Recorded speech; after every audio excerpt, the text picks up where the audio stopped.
Gagawa ko ngayon ng papaya puree for my months old baby. So, balang ginawa ko,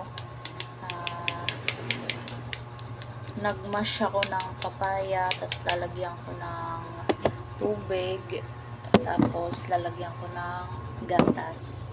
So, kahit walang blender, kayang-kaya naman siyang i-mash gamit tong manual na kutsara or di kaya yung pang mash talaga. So, ako yung ginawa ko, pinayod ko lang itong papaya, tapos ito na siya.